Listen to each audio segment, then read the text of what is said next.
வணக்கம். இது தமிழருவியின் பிரதான செய்திகள் வாயிலாக இன்றும் தாயகம் மற்றும் சர்வதேச செய்திகளுக்குள் உங்களை வரவேற்றுக் கொள்ளும் நான் மலரவன். முதலில் தாயக செய்திகள்.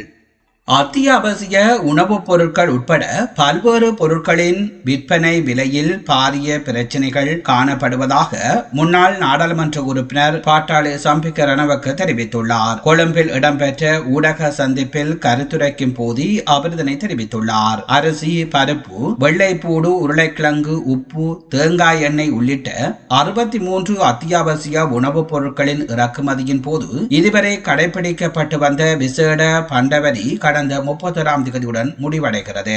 எனினும் குறித்த வரிகளை தொடர்வதற்கு அரசாங்கம் தீர்மானித்துள்ளது.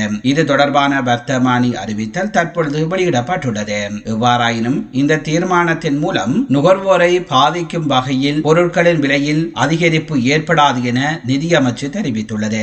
இந்த நிலையில் முன்னாள் நாடாளுமன்ற உறுப்பினர் பாட்டாளி சம்பிக்க ரணவக்க அத்தியாவசிய உணவுப் பொருட்கள் உட்பட பல்வேறு பொருட்களின் விற்பனை விலையில் பாரிய பிரச்சனைகள் காணப்படுவதாக குறிப்பிட்டுள்ளார். எமக்கு கிடைத்த தரவுகளின் அடிப்படையில் 1 கிலோ காய்ந்த மிளகாய் 513 ரூபாய்க்கு இறக்குமதி செய்யப்படுகிறது. 100 ரூபாய் வரி அடங்கலாக 666 ரூபாய்க்கு விற்பனை செய்யப்பட வேண்டிய நிலையில் சதோச ஊடாக 845 ரூபாய்க்கு விற்பனை செய்யப்படுகிறது. எனவே இந்த விடயம் தொடர்பில் வர்த்தக அமைச்சர் தெளிவுபடுத்த வேண்டும். அத்துடன் 516 ரூபாய்க்கு விற்பனை செய்யப்பட வேண்டிய காய்ந்த மிளகாயை நீங்கள் எவ்வளவு தொகைக்கு கொள்வனவு செய்வீர்கள் என்பது தொடர்பில் பொதுமக்கள் சிந்திக்க வேண்டும். 513 ரூபாய்க்கு இறக்குமதி செய்யப்படும் 1 கிலோ நெத்தலி 100 ரூபாய் வரி அடங்கலாக 621 ரூபாய்க்கு விற்பனை செய்யப்பட வேண்டும். ஆனால் நெத்தலி கிலோ ஒன்றிற்கு 960 ரூபாய்க்கு விற்பனை செய்யப்படுகிறது. 146 ரூபாய்க்கு இறக்குமதி செய்யப்படும் 1 கிலோ வெள்ளை அரிசி 211 ரூபாய்க்கு விற்பனை செய்யப்பட வேண்டும். பருப்பு 227 ரூபாய்க்கு இறக்குமதி செய்யப்படுகிறது. அதற்கான வரி 25%. ஆனால் என்ன நடக்கிறது? இவை அனைத்துக்குமான விலை பட்டியலில் தவறு காணப்படுகிறது. ஆகவே அரசாங்கத்தினால் இந்த விலையினை நிவர்த்தி செய்ய முடியாவிடின் நாட்டை ஆட்சி செய்ய முடியாத நிலை ஏற்படும் எனவும் முன்னாள் நாடாளுமன்ற உறுப்பினர் பாட்டாளி சம்பிக்க ரணவக்க தெரிவித்துள்ளார். அரிசி பிரச்சினைக்கு உரிய தீர்வை வழங்காத அரசாங்கம் தொடர்ந்தும் அசமந்த போக்குடன் செயல்படுவதாக அகில இலங்கை அரிசி தொழில்துறையினரின் சங்கம் தெரிவித்துள்ளது. அகில இலங்கை அரிசி தொழில்துறையினரின் சங்க தலைவர் நிசாந்த பண்டாரை இதனை தெரிவித்துள்ளார். இதேவேளை உள்ளூர் வகை அரிசி தம்மிடம் தாராளமாக இருப்பதாகவும் அதில் எந்தவித சிக்கலும் இல்லை எனவும் யாழ்ப்பாண வணிகர் கழக உப செயலாளர் ந. ஜெகன் மோகன் தெரிவித்துள்ளார். இறக்குமதி அரிசியிலேயே தற்பொழுது பிரச்சினை நிலவுவதாகவும் அவர் குறிப்பிட்டுள்ளார். அரசாங்கம் தற்பொழுது அமல்படுத்தியுள்ள கட்டுப்பாட்டு விலை காரணமாகவே தற்போது அரிசிக்கான பிரச்சனை நிலவுகின்றது. கொழும்பில் கொள்வனவு செய்யும் அரிசியை யாழ்ப்பாணத்திற்கு கொண்டு செல்லும் போது அதற்கு போக்குவரத்து கூலி உள்ளிட்ட செலவுகள் ஏற்படுகின்றன. அதிகரித்த விலைக்கு அரிசியை கொண்டு சென்று எவ்வாறு அதனை கட்டுப்படுத்தப்பட்ட விலைக்கு விற்பனை செய்ய முடியும் என யாழ்ப்பாண வணிகர் கழக உப செயலாளர் ந. ஜெகன்மோகன் கேள்வி எழுப்பியுள்ளார். இதனை அரசாங்கம் கவனத்தில் எடுத்து செயல்பட வேண்டும். அதே நேரம் சம்பா, கீரி சம்பா, வெள்ளை அரிசி, பச்சை அரிசி என்பவற்றில் இருந்து நாங்கள் தற்காலிகமாக விலகி இருக்க வேண்டிய நிலை ஏற்பட்டுள்ளதாக யாழ்ப்பாண வணிகர் கழக உப செயலாளர் ந. ஜெகன்மோகன் தெரிவித்துள்ளார். சீனாவில் பரவும் வைரஸ் பரவல் குறித்து தொடர்ந்தும் கவனம் செலுத்தி வருவதாக இலங்கை சுகாதாரத்துறையினர் தெரிவித்துள்ளனர். இந்த விடயம் தொடர்பில் முழுமையாக ஆராய்ந்து எதிர்வரும் நாட்களில் அறிவுறுத்தல் விடுக்கப்படும் எனவும் தொற்று நோயியல் விஞ்ஞான பிரிவின் சிரேஷ்ட அதிகாரி ஒருவர் தெரிவித்துள்ளார். கொரோனா வைரஸ் ஏற்பட்டு 5 வருடங்களின் பின்னர் தற்பொழுது சீனாவில் மற்றொரு வைரஸ் தொற்று பரவி வருவதாகவும் தெரிவிக்கப்படுகிறது. HMBP என அறிவிக்கப்படுகின்ற குறித்த வைரஸ் பரவலை அடுத்து சீனாவில் அவசர நிலை பிரகடனப்படுத்தப்பட்டுள்ளதாக சர்வதேச தகவல்கள் தெரிவிக்கின்றன. நாடாளுமன்ற உறுப்பினர் ராசமாணிக்கம் சாணக்கியன் மக்களை திசை திருப்பும் வகையில் செயல்படுவதாக தமிழ் மக்கள் விடுதலை புலிகள் கட்சியின் பொதுச் செயலாளர் பூவால பிள்ளை பிரசாந்தன் தெரிவித்துள்ளார். தமிழ் மக்கள் விடுதலை புலிகள் கட்சியினர் சட்டவிரோதமாக காணிகளை அபகரித்துள்ளதாக ராசமாணிக்கம் சாணக்கியன் தம் கட்சி மீது குற்றம் சுமத்துவதாக பூவால பிள்ளை பிரசாந்தன் குறிப்பிட்டுள்ளார். மட்டக்களப்பில் உள்ள அவரது அலுவலகத்தில் நடைபெற்ற ஊடகவியலாளர் சந்திப்பின் போது இதனை குறிப்பிட்டுள்ளார். தமிழ் மக்களை அரசியல் ரீதியாக தெளிவுபடுத்துவதாக சட்ட ரீதியாக அனுமதி பெற்று அரசியல் கலாச்சார மத்திய நிலையத்தை தாம் அமைப்பதற்கு முன்வந்துள்ளதாகவும் எனினும் இதனை தவறாக சித்தரித்து மக்களை திசை திருப்பும் வகையில் ராசமாணிக்கம் சாணக்கியன் கருத்து தெரிவித்து வருவதாகவும் பூவாலப்பிள்ளை பிரசாந்தன் தெரிவித்துள்ளார். கடவத்தை பிரதேசத்தில் வரி செலுத்தாது இறக்குமதி செய்யப்பட்ட 5 லட்சம் ரூபாய்க்கு பெறுமதியான வெளிநாட்டு மதுபான போத்தல்கள் கைப்பற்றப்பட்டுள்ளன. கடவத்தை நகரில் இயங்கி வந்த இரவு விடுதி ஒன்றில் மதுவரி மற்றும் போதைப்பொருள் தடுப்பு பிரிவு அதிகாரிகளால் மேற்கொள்ளப்பட்ட சோதனை நடவடிக்கைகளின் போது குறித்த மதுபான போத்தல்கள் கைப்பற்றப்பட்டுள்ளன. மதுவரி ஆணையாளர் நாயகத்திற்கு கிடைத்த தகவலுக்கு அமைய இரவு இந்த சோதனை நடவடிக்கை மேற்கொள்ளப்பட்டுள்ளது. இதையடுத்து குறித்த இரவு விடுதியை மூடி அரச முத்திரை இடுவதற்கு மதுவரி திணைக்கள அதிகாரிகள் நடவடிக்கை எடுத்துள்ளனர். கிளிநொச்சி கோணாவில் பகுதியில் காணாமல் போன நபரின் துவிச்சக்கர வண்டியும் அவரது பாதனையும் கண்டுபிடிக்கப்பட்டுள்ளது.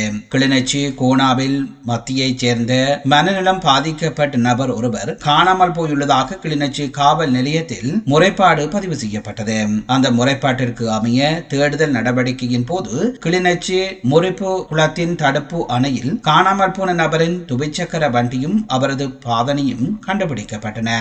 இந்த சம்பவம் தொடர்பாக கிளிநொச்சி காவல்துறையினர் மேலதிக விசாரணைகளை மேற்கொண்டு வருவதுடனும் காணாமல் போனவரை தேடும் பணியில் பொதுமக்கள் மற்றும் மீனவர்கள் ஈடுபட்டு வருகின்றமை இங்கே குறிப்பிடத்தக்கது.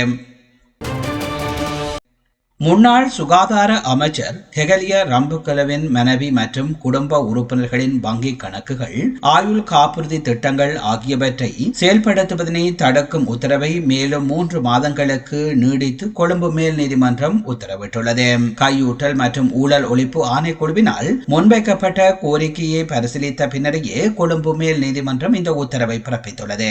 கையூட்டல் மற்றும் ஊழல் ஒழிப்பு ஆணைக்குழுவினால் மேற்கொள்ளப்பட்ட விசாரணைகளுக்கு அமைய ஹெகலிய ரம்புக்கலவின் மனைவி, மகள்கள் மற்றும் உறவினர்களின் 97 மில்லியன் ரூபாவுக்கு அதிக பெறுமதியான நிலையான வங்கி வைப்புகள் மற்றும் ஆயுள் காப்புறுதி திட்டங்கள் என்பவற்றை செயல்படுத்துவதற்கு தடை விதிக்க கொழும்பு மேல் நீதிமன்றம் முன்னதாக உத்தரவு பிறப்பித்திருந்தது.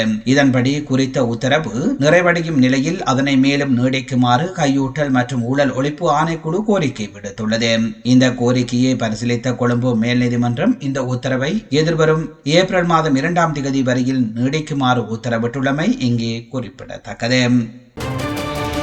புறக்கோட்டை பீப்பிள்ஸ் பார்க் பகுதியில் அமைந்துள்ள உணவகம் ஒன்றிலிருந்து கொள்வனவு செய்யப்பட்ட குளிர்பானத்தை அருந்திய யுவதியொருவர் வைத்தியசாலைக்கு கொண்டு செல்லப்பட்ட சம்பவம் தொடர்பில் உணவக ஊழியர்களிடம் வாக்குமூலம் பெற்றுக் கொண்டுள்ளதாக காவல்துறையினர் தெரிவித்துள்ளனர். குறித்த உணவகத்தின் ஊழியர் ஒருவர் குளிர்பானத்திற்கு பதிலாக துப்புரவு நடவடிக்கைகளுக்கு பயன்படுத்தப்படும் திரவமடங்கிய போத்தலை யுவதிக்கு தவறுதலாக வழங்கியமை தெரியவந்துள்ளது. 19 வயதுடைய யுவதியொருவர் கடந்த டிசம்பர் மாதம் 31ஆம் தேதி தனது தாயுடன் உணவகத்திற்கு சென்று உணவு உண்ணும் போது குளிர்பான போத்தலை கொள்வனவு செய்துள்ளார். அதனை அருந்திவிட்டு வாந்தி எடுத்ததால் கொழும்பு தேசிய வைத்தியசாலைக்கு சிகிச்சைக்காக அனுமதிக்கப்பட்ட பின்னர் தேசிய தொற்றுநோய் நிறுவனத்திற்கு குறித்த யுவதி மாற்றப்பட்டுள்ளார். இந்த நிலையில் சம்பவம் தொடர்பில் குறித்த யுவதியின் குடும்பத்தினர் செய்த முறைப்பாட்டிற்கு அமைய டேம் வீதி காவல்துறையினர் சம்பந்தப்பட்ட உணவக ஊழியர்களிடம் வாக்குமூலம் பதிவு செய்துள்ளனர். இதன்படி குளிர்பானம் மற்றும் துப்புரவு நடவடிக்கைகளுக்கு பயன்படுத்தப்படும் திரவம் ஆகியவற்றினை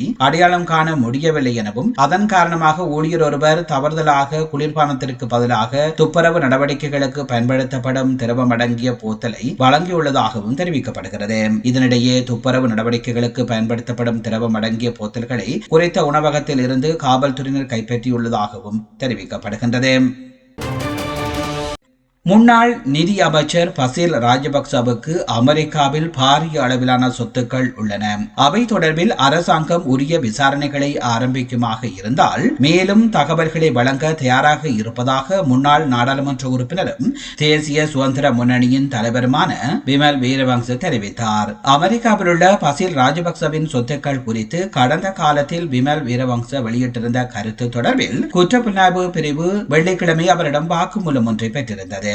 வாக்குமூலத்தை அளித்த பின்னர் ஊடகங்களுக்கு கருத்து வெளியிட்ட அவர், பசில் ராஜபக்சவுக்கு அமெரிக்காவில் இருக்கும் சொத்துக்கள் தொடர்பில் நான் வெளியிட்டிருந்த கருத்துக்கள் குறித்து வாக்குமூலம் ஒன்றை பெற வேண்டும் என குற்றப்புலனாய்வு பிரிவு அழைத்திருந்தது. என்னிடம் உள்ள தகவல்களை அவர்களிடம் வழங்கியுள்ளேன். அமெரிக்காவில் எந்த ஒரு பணியும் புரியாத பசில் ராஜபக்சவிற்கு எவ்வாறு அங்கு பாரிய அளவிலான சொத்துக்கள் இருக்க முடியும்? அவரது மகன் மற்றும் உறவினர்கள் சிலரது பெயரிலும் சொத்துக்கள் உள்ளன. இந்த அரசாங்கம் உண்மையான ஊழல் மோசடிக்காரர்கள் குறித்து விசாரணைகள் செய்வதாக எமக்கு தெரியவில்லை. தற்போது பசில் ராஜபக்சவின் சொத்துக்கள் தொடர்பில் தகவல்களை பெற்றுள்ளன. அவர் இரட்டை குடியுரிமை கொண்டவர் என்பதனால் விசாரணைகளை துரிதமாக ஆரம்பிக்க முடியும். இந்த விடயத்தில் அரசாங்கம் உண்மையான விசாரணைகளை ஆரம்பித்தால் எம்மிடம் மேலதிக தகவல்கள் இருந்தால் அதனை வழங்க முடியும் என்றார் அவர்.